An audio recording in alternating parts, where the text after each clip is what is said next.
मुस्कुराहट, और इसलिए मैंने जिक्र किया था उनकी वो जो सरल मुस्कुराहट है, मुस्कान है, वो हर चेहरे पर मुस्कुराहट बिखेर देती है। और इसलिए बहुत ज़्यादा वक्त ना लेते हुए मैं सतीश सर को ही पोडियम पर बुलाना चाहूँगी।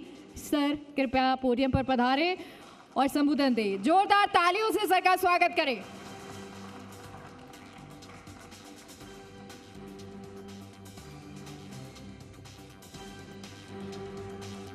मैं समझ नहीं पा रहा था ये तालियां मेरे को बैठाने के लिए बजा रहे हो, भाषण के लिए बजा रहे हो। नहीं, लेकिन मैं बैठूंगा नहीं, अभी मेरी बात पूरी करूंगा। ओटाराम जी, बाप जी धर्म गुरु हैं, ये तो समझ में आता था, लेकिन इतने बड़े पॉलिटिशियन हैं ये मुझे आज पता लगा। वो इस रूप में पता लगा कि सारी जिम्मेवारी मेरे ऊपर डाल दी कि पूनिया जी आएंगे और सबको हंसाएंगे। हिंदुस्तान में शादीशुदा आदमी को हंसाने का काम कम चुनौतीपूर्ण नहीं है। ये जिम्मेवारी कैसे ले सकता हूं? कई पीड़ित लोग ताली बजा रहे हैं।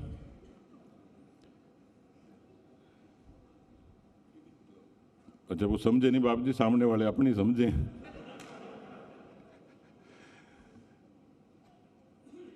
ज्यादा ही पीड़ित है महाराज।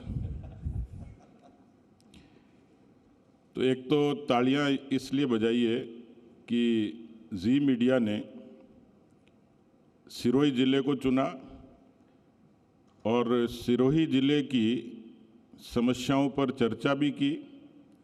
बहुत ही सुंदर और अभिनव कार्यक्रम किया। इसके लिए जी मीडिया के लिए एक बार जोरदार तालियां आप लोग बजा सकते हैं।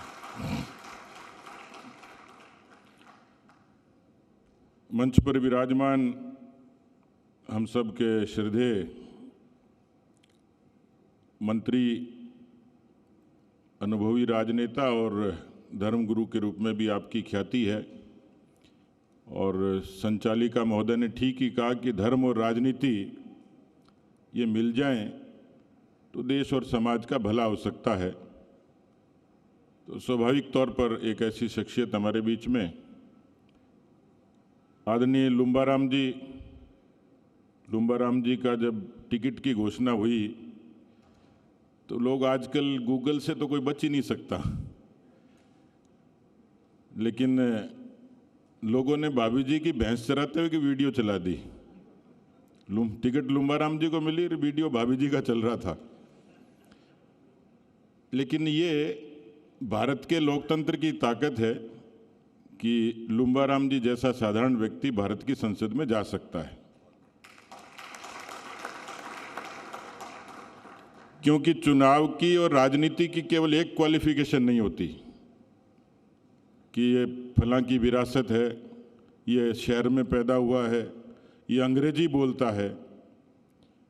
इसकी तो एक ही शर्त है कि लोगों के लिए 24 घंटे उपलब्ध रहो, उनके सुख दुख के भागीदार बनो और आपसे जो बन पड़े वो करो।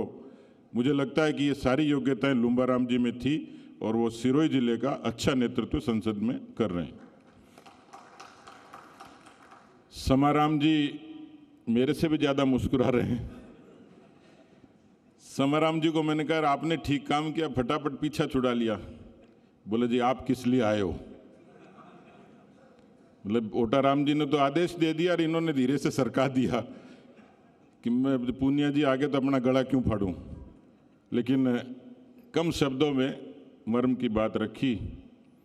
अर्जुन जी राजपुरोहित जिला प्रमुख हैं और बहुत भोले मन से, भोले भाव से अपनी बात रख दी उन्होंने। मनीष जी मेरे विश्वविद्यालय के दिनों के साथी हैं, हमारे छोटे भाई के रूप में भी, लेकिन पत्रकारिता में हम जब लोग आज राजनीति में भी, समाज में भी, व्यापार में भी, ब्यूरोक्रेसी में भी हर तरीके की चर्चा चलती है। तो पत्रकारिता में भी लोग बाग मापदंड ढूंढते हैं, व्यक्तित्व ढूंढते हैं कि कौन कितने पानी में है। मनीष जी 25 वर्षों की पत्रकारिता में बहुत गहरे पानी में हैं और उन्होंने बहुत शिद्दत के साथ, संजीदगी के साथ में इस पत्रकारिता को अंजाम दिया है। मैं यहाँ शरद जी की चर्चा नहीं करूँगा तो अगली बार निमंत्रण नहीं मिलेगा। शरद जी को भी बहुत अरसे से जानता हूँ, बहुत ज़मीन की पत्रकारिता, सिरोही जैसे ज़िले में, और शरद भाई मुझे बहुत इन्होंने कहा कि आपको आना ही है, तो मैंने कहा मेरे बिना भी दुनिया चल सकती है, तो बोले सिरोही की नहीं चलेगी, आपको आना पड़ेगा।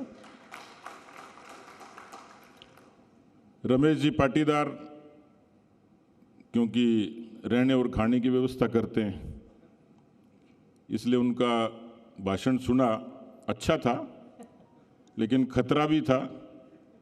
मुझे लग रहा था कि इतना बढ़िया भाषण दे रहे हैं कि टिकट नहीं मांग लें अगली बार।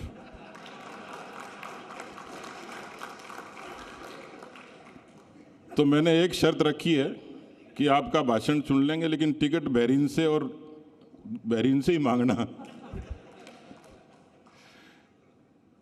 लेकिन अच्छा बोले और अपना अनुभव के साथ में, तो मैं जी को और जी मीडिया को इस बात के लिए शुभकामनाएं दूंगा कि उन्होंने सिरोही जिले को चुना। सिरोही की समस्याओं पर चर्चा हुई और सिरोही के समाधान पर चर्चा हुई। सिरोही सुदूर जिला है, सरकारें बहुत प्रयास करती हैं, दोनों ही पार्टियों की सरकारें आती जाती रही हैं। मैं पिछले कुछ दिनों को सिरोही को भी देख रहा था और राजस्थान को और हिंदुस्तान के नक्शे को भी देख रहा था। मैं सियासी व्यक्ति हूँ और एक दल की मर्यादा में बंधा हूँ, इसलिए मैं जनता की बात नहीं करूँगा तो भी न्याय नहीं होगा, सिरोही की बात नहीं करूँगा तो भी न्याय नहीं होगा। और मैं अपेक्षा जी मीडिया से भी रखूँगा कि वो निरपेक्ष रूप से सिरोही की भलाई के लिए रिपोर्टिंग करें, ताकि उनकी जो आवाज़ है वो सरकार तक पहुँचे और वो सरकार सिरोही का ज़्यादा भला कर पाए। स्वाभाविक तौर पर एक धारणा होती है, क्योंकि मार्केटिंग का ज़माना है, इसलिए हर आदमी अपना प्रोडक्ट बेचता है, अपने विचार को, अपनी सरकार को अच्छा बताता ही है, मैं बताऊंगा ही। लेकिन कुछ चीज़ें मैंने महसूस की पिछले कुछ दिनों से। मैंने हमारे जनप्रतिनिधियों से भी बात की, आम लोग भी मिले, मुझे दूसरे दल के लोग भी मिलते हैं, दूसरे पत्रकार भी मिलते हैं। इस मामले में सुभाष चंद्रा जी के निर्देशन में जी ने, मुझे लगता है कि जो धरातल की पत्रकारिता की है, और जी राजस्थान ने जिस तरीके से मनीष जी की लीडरशिप में एक अभिनव शुरुआत की है कि जो ग्राउंड रिपोर्टिंग है, ज़मीनी पत्रकारिता है, जो ग्रास रूट की जर्नलिज्म है, उसको इन्होंने वापस से जीवंत किया है। तो मैं उम्मीद करता हूं कि सिरोही के गांव की ज़मीन से निकली हुई कोई खबर वो सरकार के कान तक पहुंचेगी और उसका समाधान का एक माध्यम जी मीडिया बनेगा, ऐसा मैं उम्मीद करता हूं। यहाँ पिछले कुछ अरसे से लोगों ने देखा तो है, लेकिन कई बार वो विज्ञापन आते हैं ना, अच्छाई की मार्केटिंग, वो कम होती है। हमारे लोग भी कम करते हैं, हम भी करते हैं, और जिनको सहूलियत मिलती है वो भी भूल जाते हैं।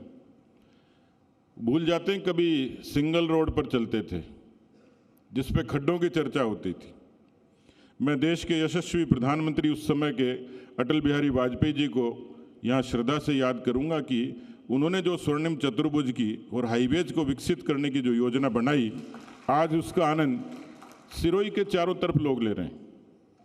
पिछले कुछ अरसे से सड़क से लेके इंफ्रास्ट्रक्चर पर 1500 करोड़ से भी ज़्यादा खर्च यहाँ इस सिरोही जिले के लिए हुए हैं। रेलों का जो उन्नयन हुआ है उससे सिरोही जिला अछूता नहीं, और ख़ासतौर पे आबू रोड में तो इतनी सुविधाएं हैं कि मुझे नहीं तो कई बरस पहले तो सोचना पड़ता था कि आबू रोड जाएं कि नहीं जाएं, लेकिन मैं फट से राजधानी में बैठ के आबू रोड उतर गया, पेट का पानी भी नहीं हिला, इतनी सारी सुविधाएं। और ट्रेन पहले घंटों इंतज़ार करते थे, लेकिन यहाँ पर राजधानी मुझे लेने वाले ही लेट हो गए, मैं पहले पहुँच गया। नहीं, आ गए थे टाइम पे, मतलब मुझे ढूंढना नहीं पड़ा, इतना ही था, इनको कन्फ्यूजन था, नहीं कई बार सोते ही रह जाते थे। 640 मेगावाट की जो पीएसपी स्कीम है, पंप स्टोरेज स्कीम, उससे इस क्षेत्र की बिजली की सहूलियत और ज़्यादा त्वरित होगी। सरकार उसके लिए संकल्पित है। 32 योजना से लेकर शिवगंज की जो पेयजल योजना है उसके लिए सरकार पूरे तरीके से संकल्पित है। स्वरूपगंज और सिरोही को जोड़ने के लिए, रेल लाइन से जोड़ने के लिए अक्सर कई सालों से उसकी चर्चा चलती थी। सर्वे उसका हो गया, सरकार पूरे तरीके से मुझे लगता है कि जिस समर्पण भाव से काम कर रही है, और रेलों का जो विस्तार और विकास हो रहा है उसमें निश्चित रूप से ये सुविधा इस क्षेत्र के लोगों को पक्का इसमें मिलेगी ही मिलेगी। माउंट के कारण यहाँ क्योंकि बहुत छोटा, सस्ता और सुरक्षित इस तरीके का हिल स्टेशन है। मैं आज भी कहता हूँ, किसी से मेरी बात से कोई ऐतराज़ कर सकता है, लेकिन मैं दुनिया के कई हिल स्टेशन पे गया हूँ, देश में भी गया हूँ, लेकिन मैंने माउंट जैसा सस्ता, सुंदर, टिकाऊ और सुरक्षित हिल स्टेशन नहीं देखा। हमारे कई मित्र तो मजाक करते हैं, मैंने कहा ये गुजरात के लोग इतने क्यों घूमते हैं? बोले जी 100 रुपये में वहाँ से डेमू में बैठ के आ जाते हैं, बड़ा पाव खाते हैं और माउंट घूम के चले जाते हैं। यानी एक सामान्य व्यक्ति भी हिल स्टेशन पे आने का सपना पूरा कर सकता है, वो भी सिरोही जिले में ही है पूरे हिंदुस्तान में, कि माउंट में आदमी, सामान्य आदमी भी यहाँ घूम के जा सकता है। बहुत सारे मित्र उसकी भी चर्चा करते हैं कि माउंट को और ज़्यादा सहूलियत भी मिले। कुछ पेचीदगियाँ हैं, कुछ कानूनी अड़चने हैं, कुछ सरकारी है, कुछ कहीं ना कहीं कुछ गतिरोध है, लेकिन इतना मैं कह सकता हूं, जो मैं सरकार की मंशा को देखता हूं, कि सरकार निश्चित रूप से माउंट के और सिरोही जिले के विकास के लिए संकल्पित है और आने वाले समय में उस विकास को आप धरातल पर ठीक से देखेंगे, इतना मैं आपको कह सकता हूं। मुझे बहुत लंबी बात नहीं कहनी थी, क्योंकि जो मुख्य बातें थी उसका जिक्र मैंने आप सब लोगों के समक्ष किया है। अच्छा लगा कि आपने यहाँ पर स्पॉन्सर्स की प्रशंसा की, वो तो करनी होती है, नहीं तो आप ये प्रोग्राम कैसे करते। उनकी स्लाइड दिखाई, हमने भी देखी, ताली बजाई, अपने सन रिसोर्ट की भी और अल्ट्राटेक की भी। लेकिन अच्छी बात यह कि आपने, समाज बहुत सारी चीज़ों को देखता है, समाज को मोटिवेशन भी चाहिए, समाज को सिर्फ वाई वाई और तालियां भी नहीं चाहिए, समाज में आइकन चाहिए और काम करते हैं लोग। देखिए, इस देश का जो बड़ा हिंदुस्तान की खूबसूरती है, दुनिया के देश बिखर गए, लेकिन हिंदुस्तान के लोकतंत्र को हिंदुस्तान के गरीब व्यक्ति ने, हिंदुस्तान के सामान्य व्यक्ति ने हिंदुस्तान की लोकतंत्र को बनाए रखा है। बड़ा योगदान है। और इसलिए मुझे कोई पूछे कि एक शब्द में हिंदुस्तान की खूबी बताओ, बेशुमार हैं, लेकिन एक शब्द में कोई कहेगा तो मैं कहूँगा लोकतंत्र ये दुनिया के सामने भारत की सबसे बड़ी खूबसूरती और खूबी है, जिसको हम सब लोगों ने प्रिजर्व रखा है। लेकिन इस लोकतंत्र को ताकत कौन देता है? राजनीति में भ्रष्टाचार की चर्चा होती है, कोई आज से नहीं हो रही, 1952 से ही चली आ रही है। राजनीति में जातिवाद की चर्चा आज से नहीं हो रही, होती आ रही है। राजनीति में नौकरशाही की चर्चा होती आ रही है। लेकिन इस लोकतंत्र को और समाज को चलाने और थामने का काम, अभी हम चौथे स्तंभ पे खड़े हैं क्योंकि यहाँ जी मीडिया का काम है, इसलिए ये भी अपनी भूमिका अलग अलग तरीके से परिभाषित करते हैं और उसको जीते हैं। लेकिन देश संवेदना से चलता है, देश भावना से चलता है, देश धर्म से चलता है, देश आस्था से चलता है, देश समरसता से चलता है, देश सद्भाव से चलता है, देश कर्म से चलता है। इसलिए गीता में कोई बनावट नहीं है। जो कर्म की प्रधानता बताई है वो कर्म से चलता है। और कर्म कौन करता है? कर्म सारे राजनीति के लोग नहीं करते, सारे नौकरशाह भी नहीं करते। कर्म वो करता है जो जमीन पर अपने परिश्रम से किसी न किसी रूप में, मैं देखता हूं कई लोग सफाई के लिए खूब काम करते हैं, पहचाने इसलिए जाते हैं, सफाई वाले बाबा ही बोलते हैं। कई पानी के लिए काम करते हैं, पानी वाले बाबा ही बोलते हैं, पानी वाली बाई ही बोलते हैं। कई लोगों को आपदा में यहां बात आई कि इन्होंने आपदा में सेवा करी, तो बहुत लोग ऐसे होते हैं समाज में जो 24 घंटे खड़े ही होते हैं। कोरोना की जो लड़ाई लड़ी, योग्य नेतृत्व था देश का, लेकिन कोरोना के लिए देश का व्यक्ति ही खड़ा हुआ।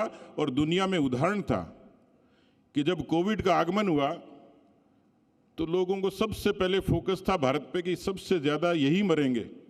140 करोड़ का देश है, जातियों में बटा है, वैक्सीन जब बंटने लगेगी तो उसी के लिए लड़ेंगे, धर्म के नाम पर लड़ेंगे। लेकिन वही संयुक्त राष्ट्र संघ कहता है कि दुनिया में किसी एक देश ने कोरोना की अद्भुत लड़ाई लड़ी और उसमें जीत पाई, वो देश भारत था। सामान्य से सामान्य व्यक्ति अपनी परवाह किए बगैर कैसे मास्क बांट रहा था, सैनिटाइजर बांट रहा था, अस्पतालों में खून दे रहा था। ये जो अद्भुत ताकत है ये भारत की धरती पर ही है।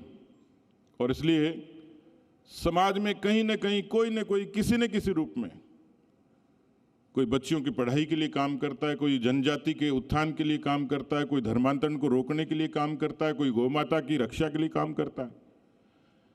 तो हर तबके का लोग, इसलिए मैं मनीष जी आपको खास तौर पर बधाई दूंगा कि आपने समाज के उन व्यक्तियों को सामने निकाला। हो सकता है उनका विचार अलग हो, विचार से हमारी साम्यता हो, लेकिन है हमारे समाज के हिस्से।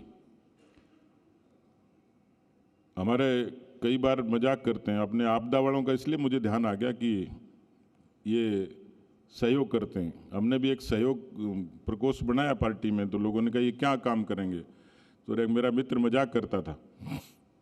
तो करते हैं काम वो भी, क्योंकि समाज से जुड़े हैं, राजनीति से जुड़े, इसलिए कोई विकृति नहीं है। राजनीति भी इस लोकतंत्र का, देश का हिस्सा है। तो ऐसे किसी ने, कोई खाली सा दफ्तर था, एक टेबल कुर्सी पे एक आदमी बैठा हुआ था। तो गांव वालों को सुबह सुबह बड़ा आश्चर्य हुआ कि उससे पहले तो यहाँ कुछ नहीं था। तो सज्जन बैठे हुए थे, गांव के लोग आगे से निकले, कई मेरे जैसे भी थे जिनको लगा कि यार ये क्या आफत आ गई। तो अंदर जाके पूछा, भाई साहब आप क्या करते हो? तो अकड़ के बोला, हम समस्या का समाधान करते हैं। उन्हें बहुत अच्छी बात होगी, गांव में तो मौज होगी, समस्या समाधान करने वाला आ गया। लेकिन कोई पाटीदार जी के चतुर भी था, उसने पूछा कि यदि समस्या नहीं हो तो क्या करते हो? बोले उसके पैदा कर देते हैं। तो समाज में समस्या को पैदा करने वाले लोग भी हैं, समाधान नहीं है। आपदा वाले नहीं, आपदा पैदा करने वाले भी हैं। लेकिन इस देश को और समाज को चलाने के लिए ऐसे लोग हैं जो जमीन पर काम करते हैं। तो मैं, प्रसंग आ गया इसलिए चर्चा की। अब आपने पुलिस के लोगों को भी सम्मानित किया। अब पुलिस समाज का हिस्सा है। आप कैसे इनकार कर सकते हो कि एक सिपाही जो एक सामान्य तनख्वाह में जून की भीषण गर्मी में चौराहे पर ट्रैफिक को कंट्रोल करता है, किसी के मन में आ गया कि उसको चोर ठहरा दो, उसका परिश्रम, उसका कमिटमेंट और उसकी जोखिम वो तो आपने काउंट ही नहीं की। आपने एक पटवारी बहन जी को भी सम्मानित किया। हिंदुस्तान के गांव-गांव में चर्चा है कि आदमी की तकदीर या तो ब्रह्मा जी लिखते हैं, पटवारी लिखते हैं। आपने इनको सम्मानित किया तो ये बच्ची अच्छा ही लिखती होगी। आपने उषा जी को सम्मानित किया, गीता जी को सम्मानित किया। ये केवल इनको राजी करने के लिए नहीं, ये इसलिए किया है कि ये लोग समाज में नीचे काम करते हैं, इनको लोग देखेंगे और देख के प्रेरणा लेंगे। तो अगली बार मंच पे उषा जी और गीता जी नहीं होंगी, कोई दूसरी महिलाएं होंगी जिनको आप सम्मानित करोगे। तो आपने जो सम्मान का काम किया, मैं उस प्रसंग पे आ रहा था कि आपने बहुत अच्छा काम किया, कम लोगों को दिया। यहाँ और भी लोग थे जो इस बारे में सोच रहे थे कि मेरे को मिल जाता, आज घरवाली को बताता जाके कि नाम लेके आया हूँ जी टीवी से। लेकिन आपने किया, शुरुआत की और एक उदाहरण पेश किया, उसके लिए आपको साधुवाद देता हूँ। मुझे लगता है 2:15 बज गए और पीछे खाना लगा हुआ है। कई मेरे जैसे मेरी तरफ कम देख रहे हैं, पीछे ज़्यादा देख रहे हैं। तो मैं अपनी बात को विराम देने से पहले इतना ही आग्रह करूंगा, क्योंकि यहाँ कुछ चीज़ों की चर्चा हुई थी। देखिए, देश केवल एक राजनीतिक दल से नहीं बनता, देश केवल ज़मीन से भी नहीं बनता। देश के लिए संस्कृति चाहिए, देश के लिए व्यवस्था चाहिए, देश के लिए लोग चाहिए। और ये हमारी खूबी है कि दुनिया में भारत जैसा कोई अद्भुत देश नहीं है, मेरा दावा है। और इसलिए लोगों ने इस देश को बनते और बिगड़ते देखा है, लेकिन भारत अब बिगड़ने में नहीं, भारत अब बनने की प्रक्रिया में है, भारत अब खड़ा होने की प्रक्रिया में। इसलिए खड़ा होगा कि क्योंकि पाटीदार जी ने कहा, इसलिए मुझे प्रसंग याद आ गया। मैं फिर कह रहा हूं कि मैं केवल राजनीतिक व्यक्ति नहीं हूं, मैं समाज का हिस्सा हूं। मैं एक सामान्य वोटर भी हूं, जिज्ञासु भी हूं, एक आम आदमी भी हूं। मैं कोई आलोचना नहीं कर रहा, क्योंकि राजनीतिक मंच नहीं है। यहाँ दूसरे मंच के लोग भी चर्चा कर सकते हैं, लेकिन इस देश में जनधन से लेकर, उज्ज्वला से लेकर, आयुष्मान से लेकर, आवास से लेकर, इस देश को लोगों ने बदलते हुए देखा है। लोगों ने कारगिल की लड़ाई को जीतते हुए देखा है, कोरोना में भारत को लड़ते हुए देखा है और अपने देश की स्वदेशी की बनी हुई वैक्सीन से लोगों की जिंदगी बचते हुए देखा है। लोगों ने ऑपरेशन सिंदूर को भी देखा है। मेरा पिछले कई दिनों में विदेश जाना हुआ और मैंने विदेश में भारतवंशियों से पूछा कि देश में तो बहुत बदल गया, हाईवे बन गए, 6 लाख किलोमीटर, प्रधानमंत्री ग्राम सड़क योजना बन गई, वंदे भारत रेल आ गई, उड़ान के जरिए सामान्य व्यक्ति हवाई जहाज में बैठ गया, लेकिन दुनिया में भारत के लोगों के लिए क्या बदला? उन्होंने कहा हमारे भारत के पासपोर्ट की कद्र हो गई, अब हमारे भारत के पासपोर्ट की इज्जत होती है। और इसलिए मैं निवेदन करना चाह रहा हूं, यहाँ किसी भी राजनीतिक दल के विचार के लोग होंगे, किसी भी प्रोफेशन में होंगे, लेकिन देश तब खड़ा होता है केवल मोदी जी के भाषण से और मोदी जी की सरकार से नहीं होगा, आप लोगों के सरोकार से होगा। इसलिए 13 पंथ में जो कहा जाता है कि निज प्रशासन फिर अनुशासन, खुद से शुरू कीजिए। सफाई भी है तो खुद से ही करेंगे, स्वदेशी है तो खुद से ही होगा। ये ऐसे होगा नहीं। आसान है सुनना, आसान है बोलना, लेकिन जीवन में उतारना। और मैं तो इस बात का उदाहरण दुनिया में दे सकता हूँ, यदि पाटीदार जी कायम रह जाएं कि इन्होंने अपने इस होटल में ये कहा है कि यहाँ केवल स्वदेशी उत्पाद का ही उपयोग होगा, तो पाटीदार जी यदि ये 100% खरा हुआ तो नोबेल पुरस्कार के लिए मैं आपकी प्रशंसा करूंगा। मिले कि नहीं मिले वो ताली क्यों बजा रहे हो, मैं कोई कंफर्म थोड़ी किया है, लेकिन मैं इनके पक्ष में खड़ा रहूंगा। यानी कहा जाता है कि चीज़ों को उदाहरण बनना पड़ेगा। इसलिए देखिए, देश में भ्रष्टाचार, जातिवाद, प्रदूषण की समस्या, सफाई की समस्या, इन सब चीज़ों के लिए कम से कम इस हॉल में बैठे हुए लोग, ये मुझे लग रहा है आपने पत्र बंटवा दिए दिखते हैं, वो संकल्प पत्र, मतलब कोई गुंजाइश नहीं है बचने की। आज रोटी भी लगा रखी है और गेट भी एक ही है, जा भी नहीं सकते, भर के जाना पड़ेगा। लेकिन संकल्प पाटीदार जी के भरने से नहीं है। संकल्प जो मैंने कहा, निज प्रशासन फिर अनुशासन, यानी खुद को ही संकल्प लेना पड़ेगा। और संकल्प लेने के लिए एकदम से विदेशी सामान को बाहर फेंक भी नहीं सकते। फेंक सकते हो क्या? फेंक के दिखाओ। सबसे पहले कौन रोकेगा? घरवाली। फिर लाए क्यों थे?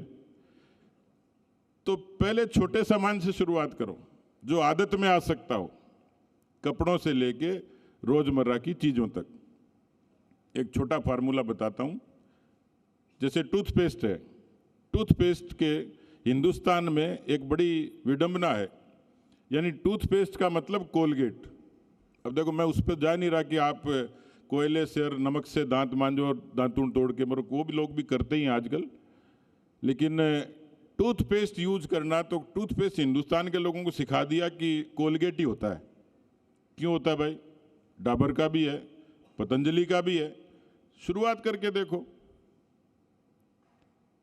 कर सकते हैं ना, छोटी चीजों से। जिसको समाज देखे, और ये बात यदि प्रधानमंत्री जी ने कही है तो उन्होंने अपने मन से नहीं कही है, उन्होंने आप पर भरोसा जताया है। उन्होंने यदि डोनाल्ड ट्रंप की अमेरिका की टैरिफ की परवाह नहीं करी तो 140 करोड़ हिंदुस्तानियों की ताकत के बूते पर करी है। उनको लगता है कि लोग कर सकते हैं, और करके दिखाया हमने। इसलिए मुझे लगता है आत्मनिर्भर भारत, स्वदेशी और स्वावलंबी भारत, अपने पैरों पर खड़ा हुआ स्वाभिमानी भारत 2047 में 100 बरस आज़ादी के जब होंगे तो एक विकसित भारत ये दुनिया के सामने स्वाभिमान से खड़ा हो। उसमें लोकतंत्र के चारों स्तंभ और लोकतंत्र का जो तंत्र से जुड़ा हुआ जन है, उसकी बड़ी भूमिका है। हम उसके कारक हैं, हम उसके छोटे हिस्से हैं, पर हम भी संकल्प लेकर आगे बढ़ेंगे तो मुझे लगता है कि देश का कल्याण होगा और हम सब लोग सिरोही का भी, राजस्थान का भी और देश का भला कर पाएंगे। बहुत बहुत धन्यवाद।